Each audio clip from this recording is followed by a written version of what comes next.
आवाज news, true voice. आदाब नाज़रीन, आवाज़ न्यूज़ चैनल पर आपको खुशामदीद। कौमी शाहराह से पालाकोया तांडा जाने वाली सड़क घड़ों से भरी हुई है, जिसकी वजह से आवाम और गाड़ी चलाने वालों को शदीद मुश्किलात का सामना करना पड़ रहा है। इस सड़क पर स्ट्रीट लाइट्स ना होने की वजह से रात के वक्त आवाम की परेशानियां मजीद बढ़ गई हैं। खास तौर पर हामिला खवातीन और दूसरी खवातीन का पैदल चलना मुश्किल हो गया है। इन मसाइल के हल के लिए CPM टाउन कमेटी की क़यादत में एहतजाज मुनज़्ज़म किया गया। आवाम का मुतालबा है कि हकाम फौरी कार्रवाई करते हुए सड़क की तामीर और स्ट्रीट लाइट्स का इंतजाम करें। ఇప్పుడు పాలంత పోవాల్సింది కొత్తగూడెం పోయి కొత్తగూడెంలో పడిగాపులు పడాల్సిన పరిస్థితి వస్తుంది. అక్కడ ఎవడో తెలియదు, కనీసం మాట్లాడే దిక్కు ఉండదు. కమిషనర్ మొత్తం ఉన్న కార్పొరేషన్ కాబట్టి ఎక్కడ ఉంటుందో ఏంటో కూడా తెలియని పరిస్థితి.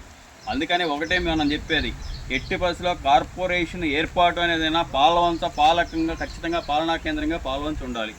కలెక్టరేట్ ఉంది, పాలనా కేంద్రంగా పాలవంచమే ఉండాలి.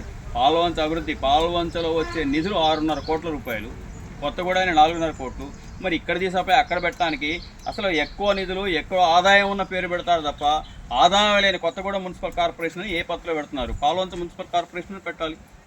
పాలవంచలో కలెక్టరేట్ ఉంది, జిల్లా ఆఫీసులు మొత్తం ఇక్కడ ఉన్నాయి. కార్పొరేషన్ పాలవంచ పేరు మీద ఉండాలి. కొత్తగూడెం పేరు మీద పెట్టి ఈ నిధులు మొత్తం అక్కడ తరలించిపోయి దుర్మార్గమైన కుట్రలు చేస్తూ ఉన్నారు.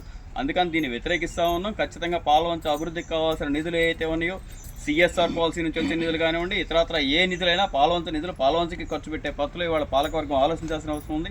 పాలకవేతండా ఈ రోడ్డు ఒకటే కాదు, దీని పక్కన స్కూల్ పక్కన స్కూల్ ఉంది ఒకటి, ఆ స్కూల్ రోడ్డు అంతే తగలబడదు.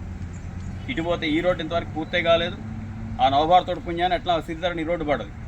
మిగతాది పాలకవర్గం ఈ మున్సిపాలిటీ చేసిన రోడ్లు ఎక్కడ చూసినా ఇంతే దౌర్భాగ్య స్థితిలో ఉన్నాయి. కాస్త రాజకీయంగా ఉండి ఖచ్చితంగా గట్టిగా నిలబడేసుకున్న దగ్గర శుభ్రంగా ఉంటుంది, లేకపోతే ఇట్లనే పనిచేస్తూ ఉన్నారు. ఈ రోడ్డు తక్షణమే ఏర్పాటు చేసి మున్సిపాలిటీ వాళ్ళు ఈ రోడ్డుని మొత్తం తక్షణం పూర్తి ఏర్పాటు చేసి CC రోడ్డు వేయాలని చెప్పి డిమాండ్ చేస్తూ ఉన్నారు. రవి గారికి ధన్యవాదాలు.